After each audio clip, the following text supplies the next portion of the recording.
will now face Buffalo. Colorado had 9 goals. Right. Montreal had 9 shots. Right. It's impossible to believe. All right, to the NFL. Cowboys coach Brian Schottenheimer said he's not sure if George Pickens will participate in voluntary workouts this offseason, although the receiver has signed his franchise tag tender. Schotty saying as of right now, they've not had any conversations about trading Pickens and look forward to his growth this year. Listen. I just think where he can continue to go and grow is scary because what he did last year was amazing. And the more you watch the film and you see it, you're just kind of like, whoa, like it's different. Super Bowl 61, February 14th, 2027. And that's where we plan on being. And that's a tall task, and we have to clean up a number of things that we need to improve on from last year, and that starts with protecting the football and taking it away and things like that nature. But it was proven this year by both Seattle and New England that if you didn't qualify for the playoffs, the previous year, it doesn't mean you can't get to the big game.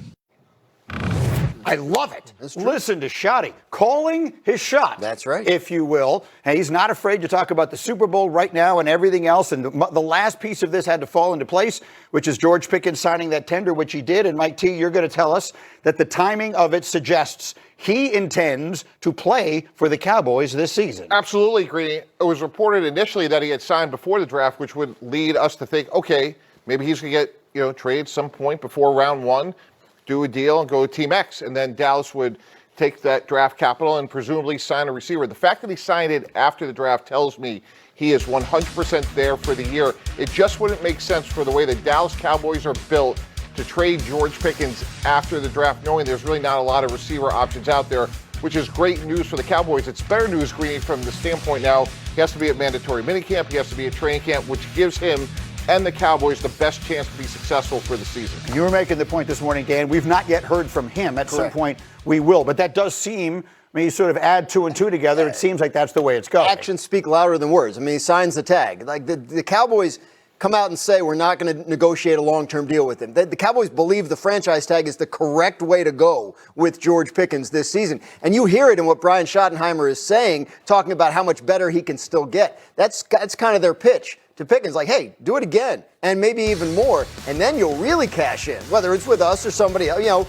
But I think that's what they're saying. Like, it was one great year. Let's see it again, and then we'll talk. I hope that that's the way he sees it if I'm a Cowboy fan, because the reality is that's the right way to approach this. I can't criticize the Cowboys for their approach on this at all, considering the history. So now you sit back and you look at it, D. Wood, and you've got the head coach, and you know him well. He was your OC with the Jets, talking Super Bowl talk in early May. How do you feel about it? I love it, man. Like, listen, I've had it from both sides of the coin. I've had it where, the process, you don't want to get ahead of it. And I've had coaches say, hell, let's talk about it now. Let's lay out all the expectations right now. Both sides at work. Schotty's very confident. They got a really good roster. We all know the things that they need to work on, stopping the run and all that.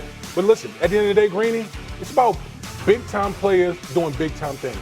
That's what it's all about with the Dallas Cowboys. We can go on and on about all this other stuff, but it's the Dak Prescotts, the CeeDee Lambs, the George Pickens, the Quentin Williams, all of those guys. They got to come up money if the Dallas Cowboys want to be playing in Los Angeles. Yeah, a couple years ago, they make the playoffs. They lose that home game to Green Bay right in the first round. A major letdown for a team that had high hopes. So with the Cowboys, if we're assuming the roster is good enough to get them back to the playoffs, then it's the same old question. Can Dak Prescott and this group elevate beyond where they've been, which is they haven't been to a conference championship game in 30 years? If they're going to, it's the defense that's going to have to get a lot better. And if there's one person that is an addition to that defense that you think makes the biggest difference, who is that person? Caleb Downs. We talked a lot pre-draft about his versatility, how smart he is. But Dallas last year gave up 72 plays of 20 yards or more, which was the fourth most in the league. If he just cuts that in half, the amount of yardage and the amount of big plays he'll prevent, because he's an outstanding tackler, is going to be huge for this defense. All right, so we'll see. There's some video of him for the first time in a Cowboy uniform, and now you see him playing with Ohio State. We'll see what they're capable of doing. I want everyone to see one other thing, and I want you guys to be here to react to this, because it was my favorite thing over the weekend that I saw by a long ways. And that was, by this point, you've all seen what happened in the Kentucky Derby this weekend. Golden Tempo coming from literally at the very, very back of the pack into the front and winning the race at the very end. Golden Tempo's trainer, All right, there's a comeback there. How's this for a comeback? Patrick Mahomes is throwing, and he's on track to participate in Kansas City's first OTAs later this month. That, according to Chiefs head coach Andy Reid, who says his quarterback may be limited in his participation, but that Mahomes is throwing the football and working through no-contact activities. Mahomes is coming back from surgery in December after he tore multiple ligaments in his left knee in a game against the Chargers. Dan Graziano is with us on SportsCenter this morning. Dan, it's easy to see that headline that he's on track to participate in OTAs and think that the recovery is ahead of schedule. Why, though, is there more to it than that? And Andy Reid made this point, too, which is that OTAs aren't, football. There's no offense versus defense on the field at the same time. There's obviously no contact, not that you could hit Mahomes even in a full contact practice anyway. But the point is, if he's out there throwing and moving around, it won't look too different from like a video he might post on the internet of him working out on his own. I would say this, Patrick Mahomes has committed himself to his rehab. He has basically been with the Chiefs training staff just about every day of the offseason. He's on track. He hopes for week 1, and that's not out of the question. But I would say that his participation in OTAs with phase 2 of the offseason program at this point is encouraging, but not necessarily conclusive about his status for week 1 of the regular season. All right, let's stay in the AFC West for a moment. A team a lot of people think is the biggest threat to Kansas City in the division, the Raiders.